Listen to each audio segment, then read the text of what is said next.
যে আমরা নাকি শুধু নির্বাচন করছি, আমরা সংস্কার করতে চাই না। এত বড় মিথ্যা কথা, মিথ্যা প্রচারণা তারা চালাচ্ছে বিভিন্নভাবে, বিশেষ করে সোশ্যাল মিডিয়াতে, তাই না?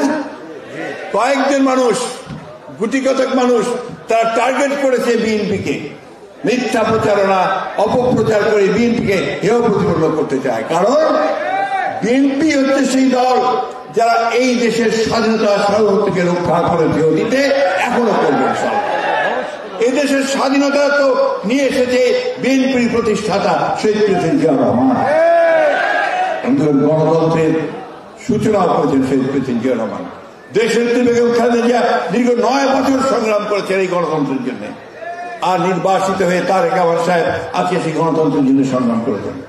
আমরা প্রায় 60 লক্ষ মানুষ মিথ্যা মামলায় জড়িত হয়েছি। আমাদের প্রায় 20,000-এর উপরে বেশি আমাদের নেতাকর্মী হত্যা করা হয়েছে। ইলিয়াস আলী সহ 700 জন অত্যন্ত দৃঢ়চেতা নেতাকে গুম করা হয়েছে। আপনারা আয়নাঘর সবাই দেখেছেন, তাই না?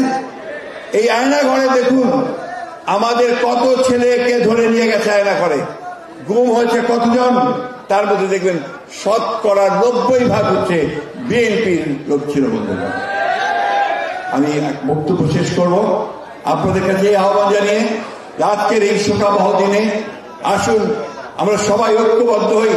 আমাদের সেই সব বীর সৈনিক যারা আমাদের দেশের স্বাধীনতার জন্য প্রাণ দিয়েছেন, এত প্রাণ কিন্তু মুক্তিযুদ্ধ যায়নি।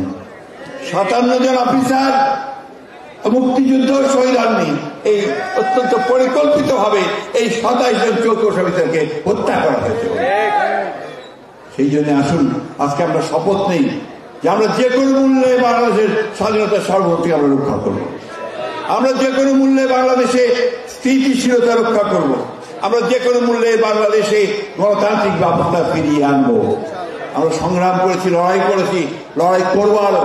কিন্তু আবার সেই কথা বলতে চাই, অন্তর্বর্তী সরকারের প্রধানের কাছে এই আহ্বান জানাতে চাই, আপনি শক্ত হাতে আপনার সরকারকে পরিচালিত করুন।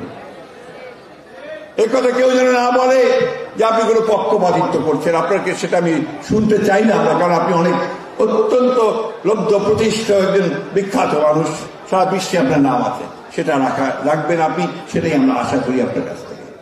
আমরা আশা করব যে সম্পূর্ণ নিরপেক্ষতা বজায় রেখে যত দ্রুত সম্ভব সংস্কার যেটা ন্যূনতম প্রয়োজন সেটাকে সম্পূর্ণ করে নির্বাচনের দিকে এগিয়ে যান এবং সুষ্ঠু অবাধ নির্বাচনের মধ্য দিয়ে দেশে স্থিতিশীলতা, শান্তি এবং ভবিষ্যতের জন্য সমৃদ্ধি আনবেন, এটাই আমরা আপনাদের কাছে প্রত্যাশা করি। আপনাদের সকলকে অনেক ধন্যবাদ। আমি আবার সমবেদনা জানাচ্ছি আমাদের যারা আত্মীয় আছেন, সন্তান আছেন, ছেলে আছেন তাদেরকে, আর শ্রদ্ধা জানাচ্ছি আমাদের সমস্ত বীর শহীদদের যারা সেদিন প্রাণ দিয়েছিলেন।